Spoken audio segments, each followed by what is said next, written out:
Hi, welcome to Fiberchats. My name is Irina. I'm the host here. And my guest today, I met at the round table at HH Americas. And if you guys don't know what HH Americas, I put a recap on my channel. So go and take a look after you watch this interview, of course. Erin Toews, welcome hmm to Fiberchats. And Thank you. It's so good to be here. Hello, everybody. Erin is a designer and author and teacher behind Juniper and Oak. So tell me a little bit about your crafting journey. Like, when did you start and how did it develop? Yeah, so I came out of the womb crocheting. No, I'm just kidding. My mom taught me though when I was really young. And so people just always have associated me with crochet. Like growing up, like I would kind of do it and then I'd forget and it would just kind of be this like, whatever thing. And then in high school, I had a friend who crocheted and knit. And so we had this little kind of club for grandmas, basically, where we just knit and crocheted at school and then kind of became known for that. And then since then, it's just kind of gotten more and more developed where I've uh, made, like in college, I made a lot of blankets, like both single crochet and double crochet blankets, where I just like really like refined my stitch, just doing that over and over again. And then I started advancing to like more and more advanced stuff. When I started having my kids, I wanted like an outlet that was kind of just mine and my own little personality. So I started Juniper and Oakes. At first, it was just a like I was gonna do craft shows and sell on Etsy like my products. Realized I like really didn't like that and like making the same thing over and over again. Didn't like people not, paying for what I was charging for. Um, and realized that hey, I want to like design my own patterns and people started buying them and here we are today. I interviewed Suzanne Bryan, and Suzanne is a big YouTuber. She's a hand master knitter, like wonderful person. And she has that concept of, like, when you said you were born out of womb, you were a crocheter. Like, she has this concept of natural born crafter. That's somebody who just like takes that hook in their hands and immediately it feels like an extension of their hand. hmm Do you ever struggle with crochet? Does crochet ever give you a hard time? Oh yeah, quite. I mean, I once I turn crochet like into a job, there are times when like it feels like a job and it feels like a chore and you're like, I don't want to do that anymore. Like, I put these deadlines on myself and so I was like, ah, I can't meet them. That like sometimes will put me in this like funk where I just do not pick up a crochet hook for weeks. Um, I feel like if a stitch was challenging or like something was hard about the actual crocheting, like then I hyperfixate on it and I like figure it out and that part I usually like overcome really quick just because I'm really stubborn. But yeah. Well, you mentioned that you don't necessarily enjoy making something again and again. What's crochet for you? Like, is that a state of meditation? Do you actually prefer harder patterns to challenge your brain, to feel like you're an adult and doing some adulting? Yeah, so I would say it's a bit of both. Like I always have at least three projects going at a time. One of them's like a meditative project or I just have to do something with my hands, like if I'm watching a movie or chatting, like if I'm in a group setting when I'm at church, like I always have to be doing something with my hands. Otherwise, I'm like all over the place, right? So crochet is that for me. It's like kind of keeps me grounded. Um, or if I'm listening to an audiobook and just want to zone out, crochet, like that's the easy project. Then I always have a project that is a bit more difficult where like counting's involved and like there's always something going on like color change or where it's like just a bit more involved. And that's like, yeah, I need to be using my brain. I was trained as a nurse. I'm a registered nurse, and for most of like my life, like I was born crocheting, but that was kind of like almost in the background too, because I was always like focused on the sciences and using my brain. And like I was gonna become a doctor, then I became a nurse, and it was just always like I'm a NICU nurse. It's you gotta use your brain a lot and be like very focused. So I went from that to like, no, I'm just crocheting. So I think that's where I like to do the more complex patterns, the more interesting things where I'm always learning something new and never doing the same thing over and over again. Well, you So decided at some point to become or to just announce to the world that you are a crochet designer. How was that process? Like, did you have any imposter syndrome? Did you think like, what do I know to show to I mean, I have that right now sitting talking to you. I mean, it is like I'm just me. Like I'm just a person and I got these kids and I got this husband and we live like in this tiny little house in Tennessee. Like I'm not anybody special. I just kind of am loud about my designs. So, yeah, I have imposter syndrome for sure. And I think I I feel like in my own personal life, like with my friends, family, church people, like I'm really quiet about it. Like I don't talk about my business a lot and like nobody knows like what even with my husband, like they don't know like what I have going on. And right. then like they see it on Facebook. They're like, why didn't you tell me? And I'm like, so when people talk to me about like, oh, I love that blanket pattern, I'm like, you saw that? Like I thought that was like just a thing on the internet that I put up and nobody saw ever. So, yeah, it's like this weird, it's I don't know. I Do you mean, have that's that the when you're beauty like, of the internet also that like that's how I found myself starting Instagram. Actually, that's how the whole Fiberchat started, right? Because I was posting pictures of what I needed on Facebook. And the only people who were following me at the time on Facebook were like my husband's cousins, whom I never met in my life, and like, just random people. And they would be like, oh, I wish I had so much free time on my hands to do something like frivolous like that, right? And so when I moved to Instagram, I discovered that whole crafting community.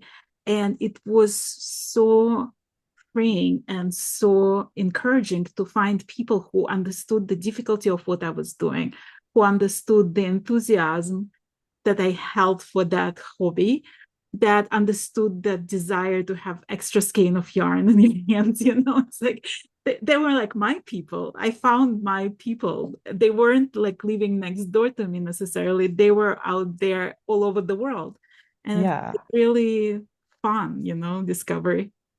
yeah, totally. Like most of like my best colleagues or coworkers or whatever are like all across the world and we just but like we know each other. Like when we sat next together on the round table, like we didn't have to explain like ourselves and like like how we want that one more skein of yarn or whatever, how our minds function. We just get each other and that's great. Like we can be friendly even though we just actually sat down for the first time together. Right. Well, let's talk a little bit about H&H because I find that so many people haven't even heard about it, but they can benefit greatly from it. Tell me what you find helpful at an event like H&H. I would say like this one surprised me. Like the most like impactful thing that I got out of it was the connections and networking with other crocheters, with other designers, meeting these people in real life. And one finding out like, hey, they're just people. Like I was like just sitting down in sessions and for lunch with like Tony Lipsy and Tamara from Moogly, and they're just like asking me questions. Not, you like idolize certain people and you're like, oh, they're like the best. But then they're also like how do you do Instagram? Like different things like that where you're like, okay, we can really help each other out and we can help each other to grow. And I think that one was the most impactful. Um, and then another one was just getting to know like different companies face to face. Like I would have different like social media or like email relationships with different yarn companies.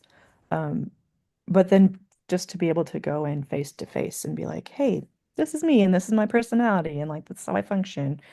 Um, Nice to meet you. Then like I've been more like the emails have been more meaningful and more connecting where they're like, you're not just like some random person I've never met. Like I know who you are.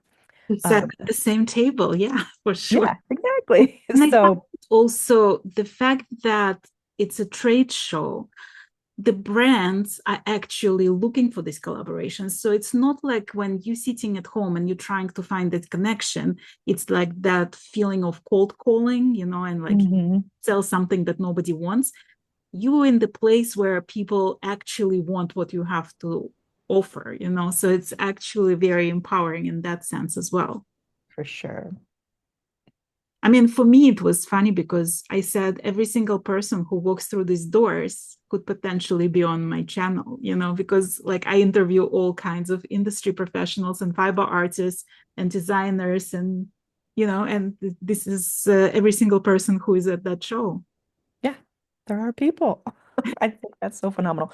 So we even like if it's H&H or it's a different sort of trade show or like I feel like like a crochet retreat or something where you get like, you know, like-minded people in the same place. If you ever, talking to you audience, if you ever get the chance to go to something like that, I always say like just take it because I think you'll get so much out of it than you just originally think. You're like, oh, it's just a crochet retreat or a crochet summit. But I mean, I feel like my business and my life has changed based on like people that I've met at these like in-person events.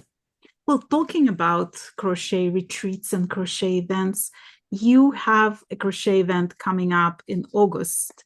Tell me a little bit about the idea behind it and what can people expect there and how can they get involved in that?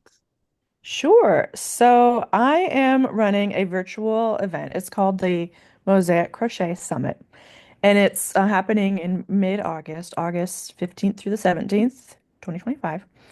And what it is, I'll have a dedicated space where there'll be all sorts of different presentations about mosaic crochet. So that's my niche. And if you really want to know more about it, or if you love mosaic crochet, you should definitely join along. I have 15 different speakers and different sponsors and all sorts of activities all weekend long. And it's a free event. And if you want more of the bonuses out of it, we're making so much available for you guys. There'll be a link around here somewhere that you can sign up for free, and then you'll be able to get a lot more information about it. Well, is that for like professional mosaic crocheters, or can people who just starting crochet and discovering crochet for themselves join as well? Yep. So this is for everybody. I think that mosaic crochet is for beginners. If you know how to do single crochet and double crochet, you can do mosaic. So if you're just beginner crocheter, I think that you should join. If you've been crocheting for a while and you want to try something new, a different sort of technique, go for it. If you want to do like crochet color work, but you're intimidated by changing colors and doing all sorts of fancy things that you're just like, I could never. This is for you. Um, Mosaic crochet is easier than you think, and I think just coming to this free event, you'll be able to like kind of get over the hurdle that like this gingerbread blanket behind me, that's mosaic crochet, and everybody who sees it is like, oh my gosh, that's beautiful. I will never be able to do that. And it's like, come to my summit, and you'll be like, oh yeah, that's easy. Well, let's talk a little bit about your community because I went on your Instagram and every other post is about crochet along. You do a lot of those. Tell me why. Like, what do you personally get out of it? Yeah, so I've been running crochet along since 2001, so for 4 years. And one, I was publishing little patterns and they were doing like whatever. I ran a crochet along and I mean it was a beautiful pattern and it was a collaboration. So I was able to like um really benefit from other people's audiences that way. But it like blew up my business and in a good way where it was like, okay, the crocheters in my community really love crochet alongs. And we make usually I do blankets 90% of the time. And so we're working on a big project together. And week by week, or like a couple times per week, I'll put out a new section of the blanket and be like a different stripe or whatever. And then you work up that section that week. And then you wait for the next section to release and you work that up. And I find that it keeps my crocheters engaged. And so it's not like this huge blanket that's like, oh, I could never, right? But it's like these little bite-sized pieces that we work through. And then people get so excited about, they share pictures of the projects in my crochet group, in my Facebook group, and just seeing each other's like color combinations or even just like little adaptations, whatever. People get so inspired on there. If somebody has a question, they post it in my Facebook group, and like I'm a busy person and I have a lot of people in my Facebook group and I'm not able to answer everybody's question. But if ever I go on there and I see that someone has a question, I like start typing, but then I'm like, wait a second. Like five people have already answered this question. Like, I don't know. There's just a great community behind crochet. And I don't know if it's what I built or if I think crocheters just love that community, right? Helping each other and getting inspired by each other. So that's why I do crochet alongs. Well, you also wrote a book on mosaic gingerbread uh, Hmm. crochet. What made you decide to go into writing? Like you mentioned, you're a busy person. That writing a book is like a complicated project. Why? Yeah, why? Well, I started with okay, so the first book I ever published. So I have three books and they're all self-published. The first one I did was a coloring book, and that was like, okay, this is gonna be basic. There's like no writing. So make little um fun little sayings like Granny Square don't care, and there's a picture of Granny Square that you color. So I did that to like get over the hurdle of like self-publishing a book. Like that was kind of an easy baby step. And then I did the mosaic gingerbread blanket, and then I've since done a flower garden blanket um, pattern that I've self-published. And that's another like easy step too, because basically I took the pattern that you can buy the PDF for, and now you can purchase it just as a book, as a paperback book. You don't have to get it printed, and it's like gorgeous and beautiful. Like my PDFs are basically like, here's how to do it, and here's like a random picture.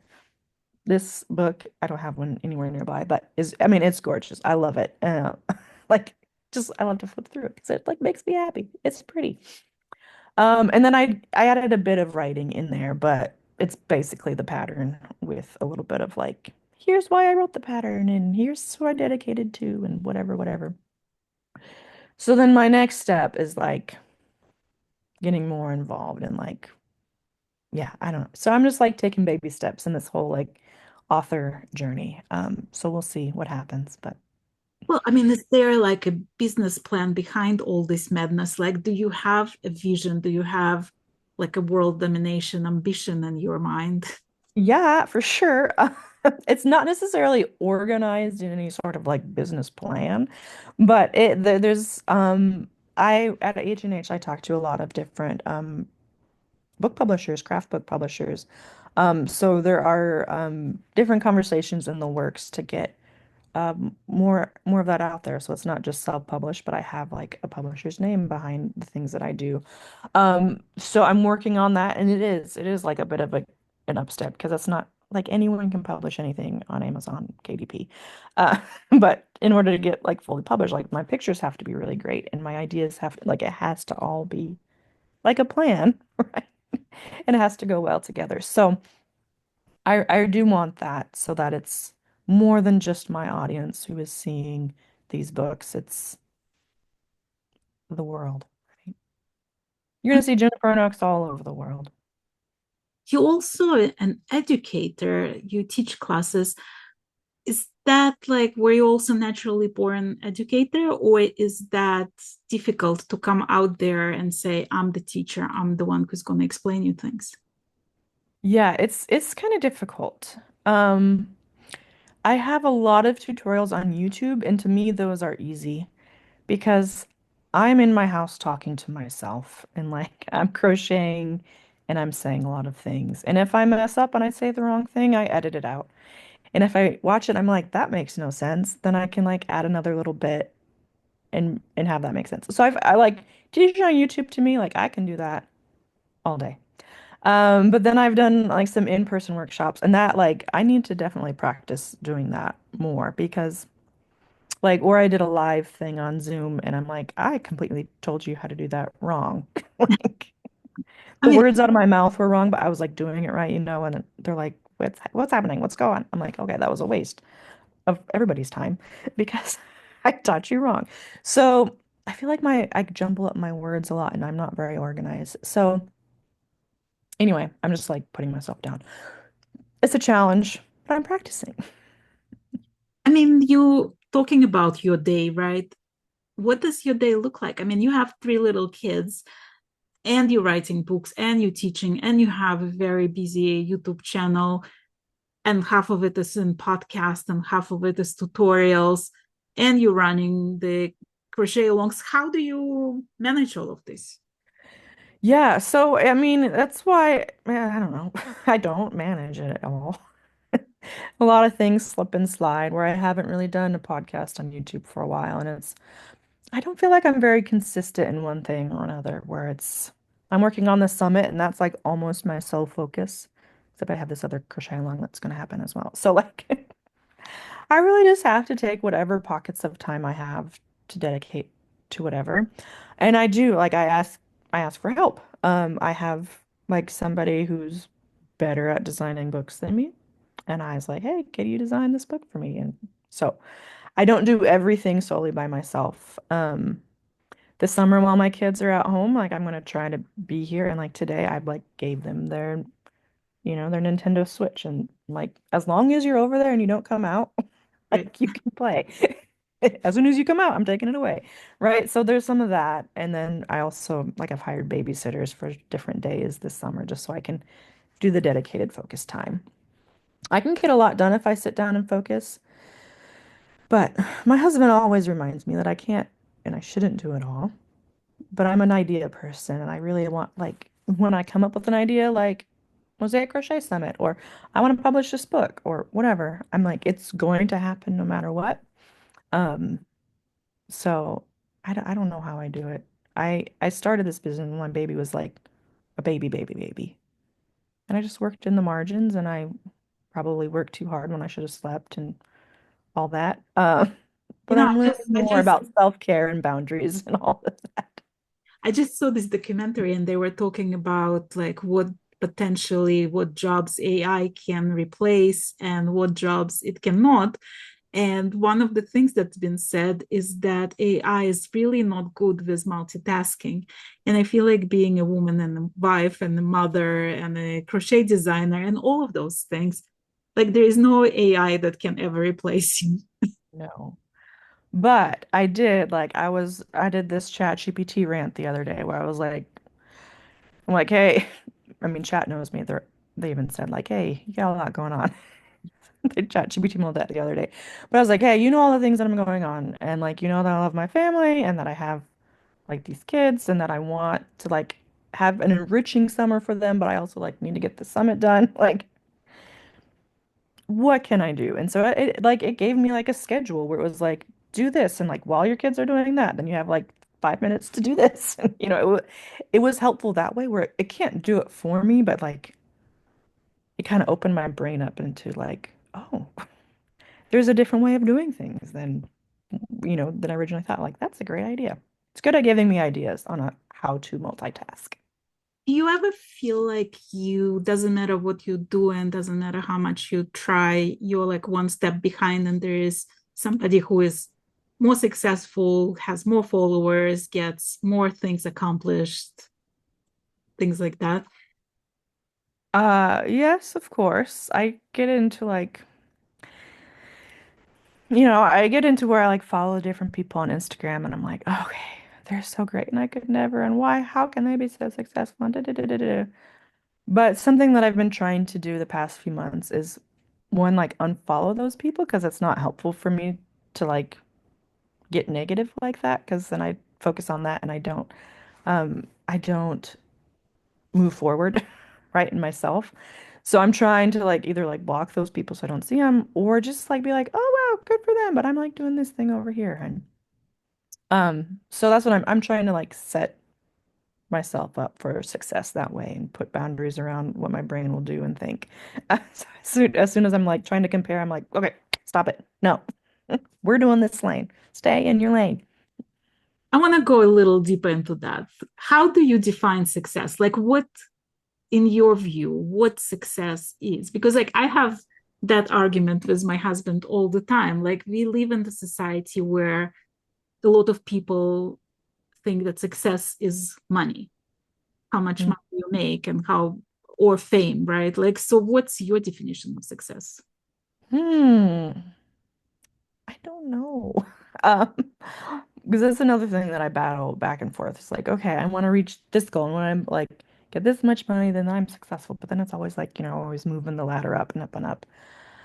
I think my goal for my business, and if I can be successful in Juniper and Oaks, it's like providing an income that we can like I feel like my business money is like extra fun money or like Cameron, my husband, he made this comment. He's like, as the husband, he's like, my job like makes us survive, and then your job makes us thrive, like doing like house renovations or trips or whatever. And so I think as long like if I can provide like some fun things for my family during the year, like that's success for me. Um, and then I feel like as like next year, my all my kids are going to be in some sort of 5-day program, um, which is like, what is that even going to look like? Um, so I feel like again, as time progresses, successful will look different for me. Yeah. Well, you mentioned that you started crocheting really early. Are you planning to teach your kids, or have you tried teaching your kids to crochet? Yeah, I have. Piper, my baby, she turns 4 soon. She would like always she comes on my lap and she like steals my hook. She's like, I crochet now. So she really wants to learn how to crochet. I don't think her hands are yet. I mean, I could give her the chance. I have one who's 5.5, and he um for a while he would like he's very interested, but he would do the hook part and I would like hold the tension in the yarn and he would do chains. And then recently I was like, hey, dude, like you're in kindergarten next year. Like, I'm not going to be holding your tension anymore. You have to do this yourself. And he got really frustrated and mad. But then he got stubborn like me. And he's like, okay. And he sat down and he like figured it out. Um, so in the car, in his high chair, or in his car seat, he has a crochet hook and some yarn, and he'll like sit there and like try to do the chain. And that's all we've gotten so far. But he like really wants to move on to the next row. But I'm like, okay, you got to figure out your tension. We'll move on to the next row. Actually, I And my know this lady who teaches young children how to crochet, and she's using latch hook as okay, a tool, and like just complete like free hand crochet with latch hook, because that, it's easier to not to lose the one of the stitches. So that's maybe a fun try to play idea. with that. Yeah. I could do that.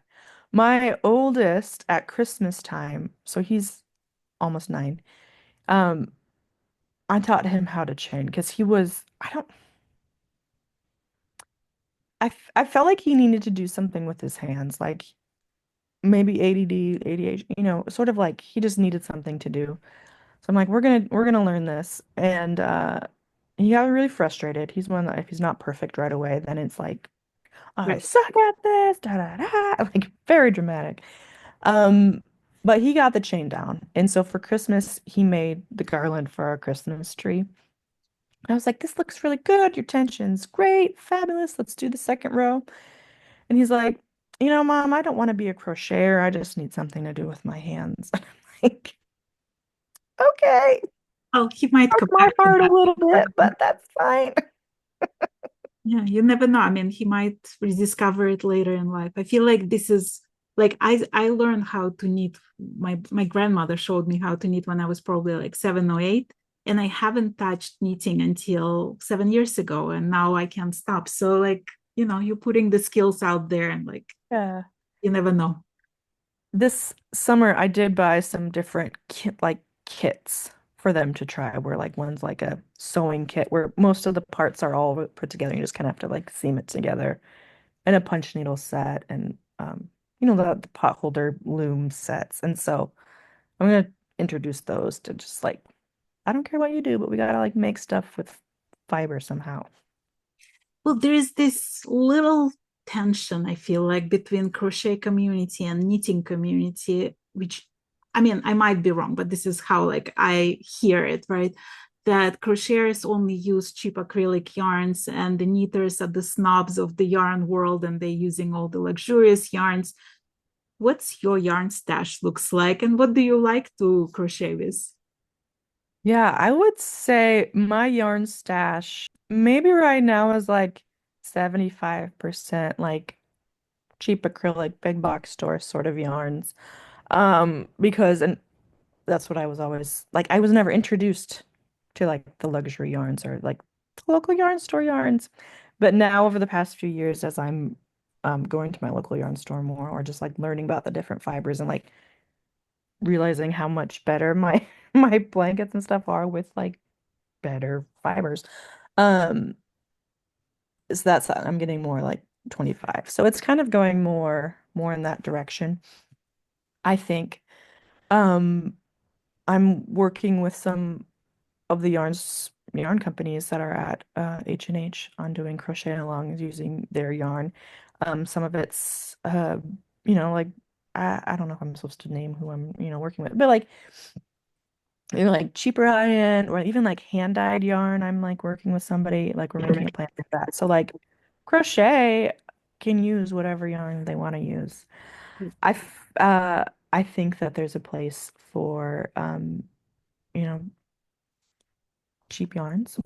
Especially like if I'm gonna make a big blanket and I'm not a very good crocheter yet, like I don't know if I want to spend a whole lot of money on it just to get Of those practice course. stitches.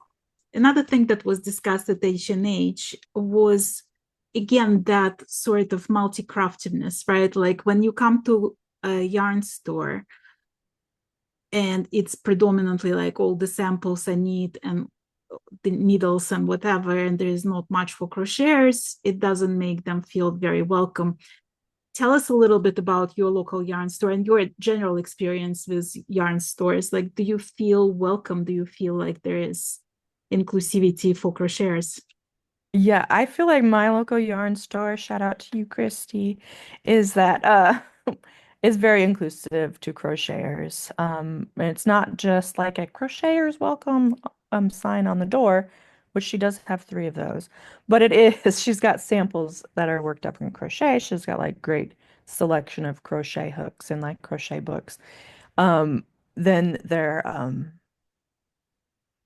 like they have a Thursday night group. I forget what it's called, but it's not knit night. It's not like a knitting circle. It's more inclusive than that. So I feel like she's very welcoming. I've been to a lot of yarn stores, both like locally in Tennessee. There's this big yarn tour, and I try to go to all the yarn stores then. And just like when I do a road trip, I'm always like, is there a yarn store nearby? Who can I stop and visit? When I go in there, I do get mixed feelings. Some are better than other, but I do feel like as crochet has become so popular on Instagram and TikTok and like kind of with the younger generation and with Joanne's getting out of, with the business, I feel like yarn stores are realizing, okay, how can I incorporate crocheting a bit? So I think if you're a crocheter and you're going into a local yarn store for the first time, like have a great open mind and be like willing to contribute because or like have a conversation. Right. One thing that I noticed at H&H is that there was kind of like this, like we want to be more included in your yarn store. And it's like, well, I'm giving you all these things, but what are you're not like taking them up. Like, what do you want? So like there just needs to be like a conversation where like it comes from both sides where it's not just the yarn store doing all the work or the crocheter doing all the work. It's like this, we need to come together and work. Because I mean, we're all the same team, right? We're all No, and team. yeah, I agree. I think it's like it's very important to be vocal about what you would like to see in the yarn store and like what can the store do to make you feel more included, you know? Like Mhm.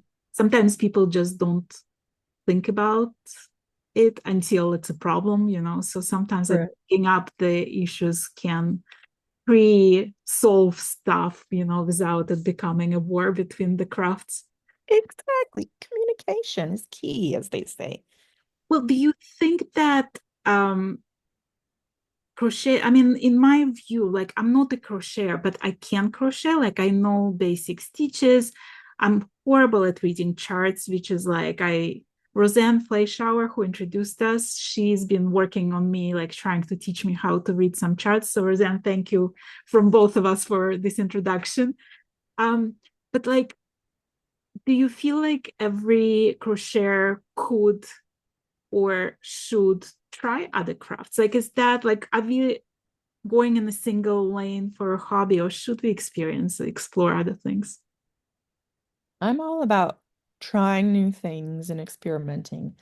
Um, in my house, we have a rule that's like we always try something once, and it's usually related to food, but like experiences, like I never want to do that. So yeah, I think experimenting with different crafts, different fibers, I'm all about it. I know a lot of people in my community do both crochet and knit, and I think it's a fabulous thing. And there's probably more crossover than we think. Yeah, for Like as a crochet designer, like that is my focus because if I like start doing all the other stuff, then I get nothing done. Um, and so, but I feel like crafters, yeah, I multi. actually saw a lot of designs at H&H specifically where there was the mixture of knitted sweater with crochet inserts, like crochet sleeves or crochet panels on the shoulders. So I thought it Oh, was really fun. nice. Yeah. I want to do a series on my YouTube channel it's called Adventures in Fiber Arts. So you heard about it here first.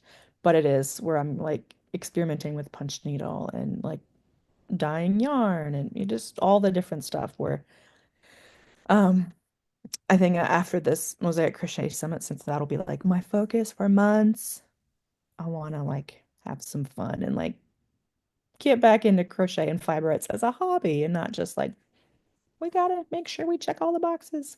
So, That's one of the issues of being a designer. Like when you're a designer and you're trying to make a living out of it, it sort of puts this pressure on, like you have to push out those like 1 2 patterns a month, and you have to make sure it's being tested or tech edited or both or whatever.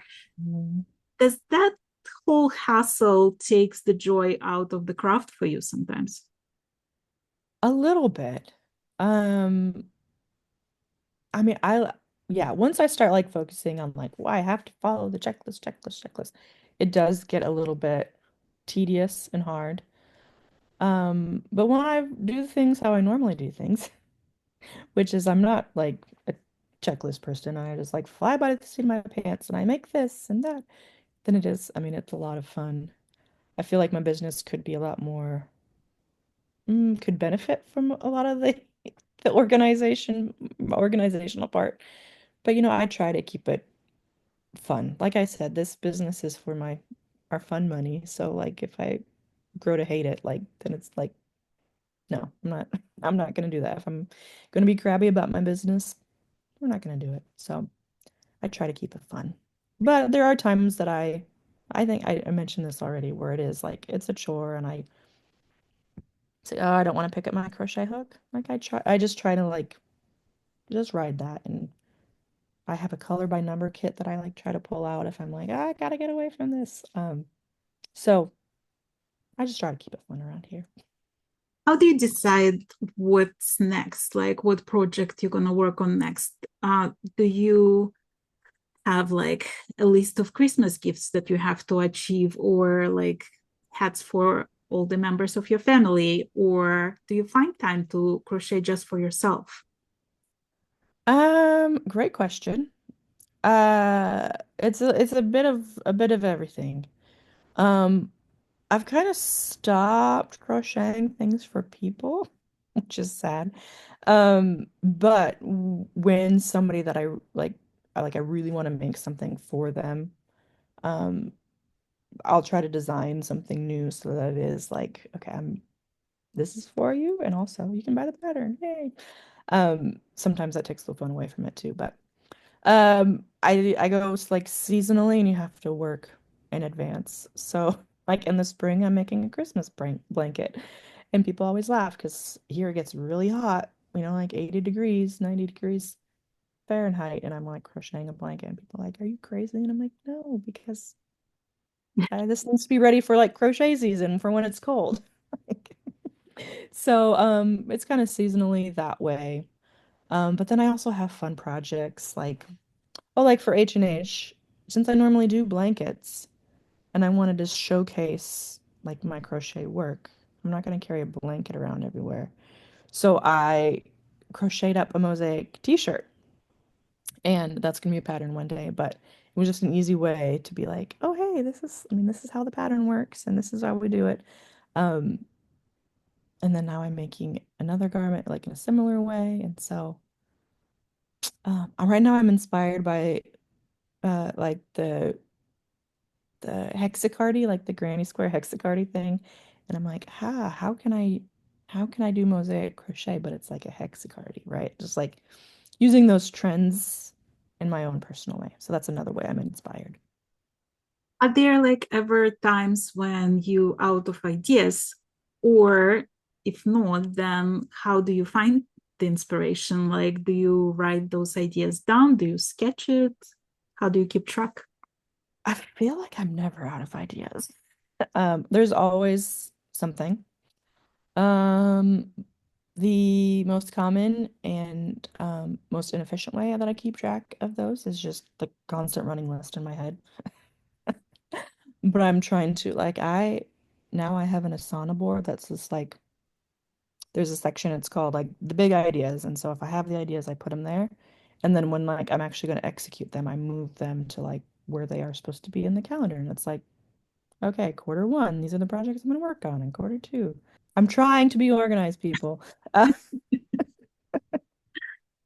Do you feel like you are responsible to your community and your viewers on the YouTube, like to answer the, pattern question, to answer the comments, to put that reel, to keep them, those tutorial coming? Do you feel like it's your responsibility? we were having this conversation with a group of designers today, actually. Um, I I do feel responsible. My that feeling has kind of changed over time, where it's like it depends.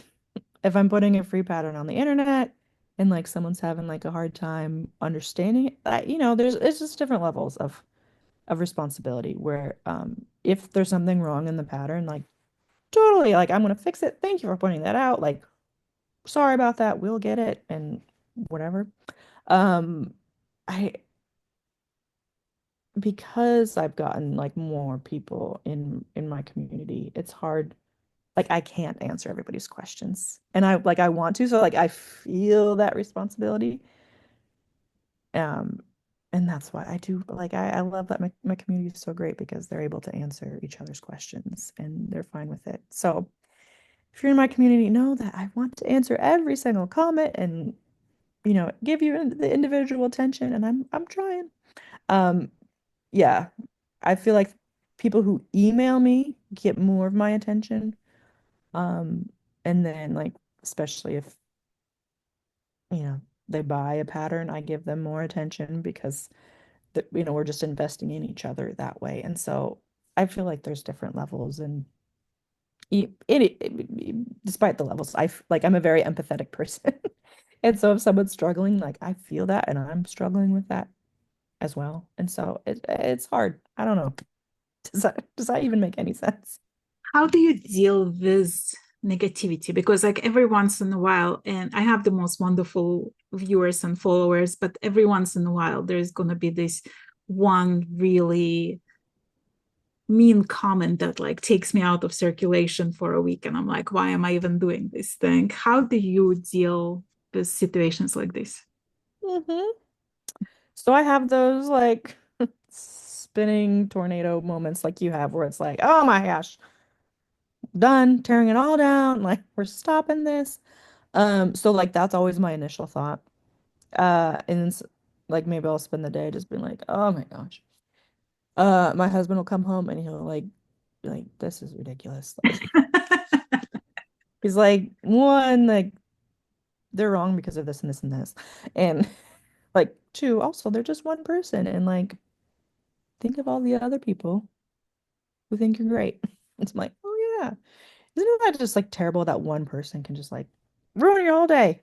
I mean, it's a lot of things, right? Like even the things like views on the video, like some the analytics of YouTube will show you, or like Instagram Reels, right?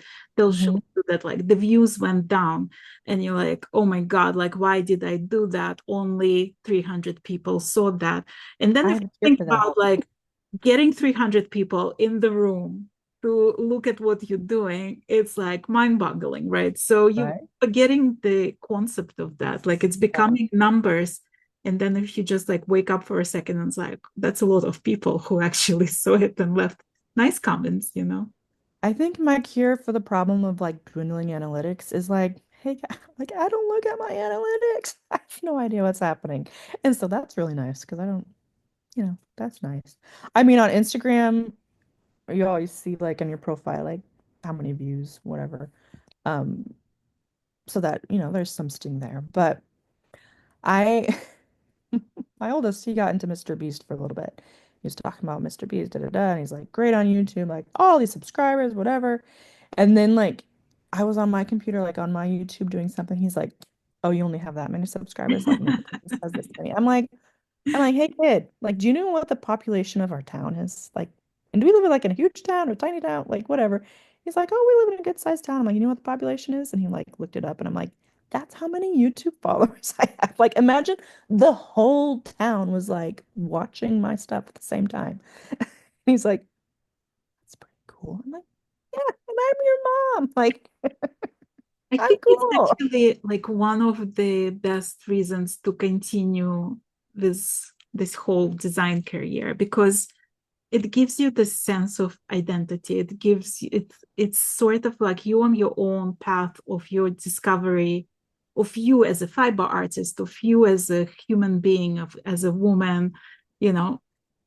It gives that validation of like you doing something that's you leaving like legacy of your Yeah, for channel. You know, sure. it's like at the end of the day, there's hours and hours of you being on that screen doing something that makes this world more beautiful. Hmm. That's so true. And I love that my kids, yeah, I'm leaving a legacy for them and I can show them that legacy even now. With, hey, the whole town is, subscribe to my YouTube, whatever. But then also, like, I had to sit down with my kids today and I was like, hey, like, it's summertime and like, you have these things that you want to do. Like, you want to do all this screen time, but also like, we want to do all these family adventures and whatever. And like, I'm here for it. Like, I want to have so much fun. Let's do it. I was like, and also, like, I have this Mosaic Crochet Summit I need to plan, and it's going to be awesome. And I told them, like, what it's going to look like, and like, if this event is successful, what that could look like. And their minds are like, oh my gosh, really? So your job this summer is to like play really hard and like let me, like, I'll play hard with you. And also, we have to get this event going because, like, if that happens, like we can have an adventure. So like I've included them in like the business that way where it's like, They're the planning committee. yeah, exactly. We're in this together. And I'm not doing it like, I'm on my computer like, you're doing screen time. And I'm like, I'm building something like Well, I wish because we're doing you this like we have Dollywood tickets. So like just chill out. I wish you the very best of success with that event. I think it's going to be wonderful. And I'm going to put all the information about this event and how you guys can sign up for that in the description of this video. I'm also going to put the link to your YouTube channel and your Instagram and your Facebook group. So please follow Erin, give her a follow, give her a subscribe to her channel, show some support, because this is the easiest way to support the fiber artist. It doesn't require you to buy anything. It can be free support. Share video with your friends, tell them about Erin's channel, and that's gonna maybe bring somebody who wants to buy a pattern from her or wants to buy that book. That like those three books look really fun. I'm so glad I got to meet with you at H&H and we got to sit at the same table. And thank you, Roseanne Fleischauer, again for connecting us. And I hope to see you It's so this year fun. there. Yeah. All right. Bye, everybody. Thank you.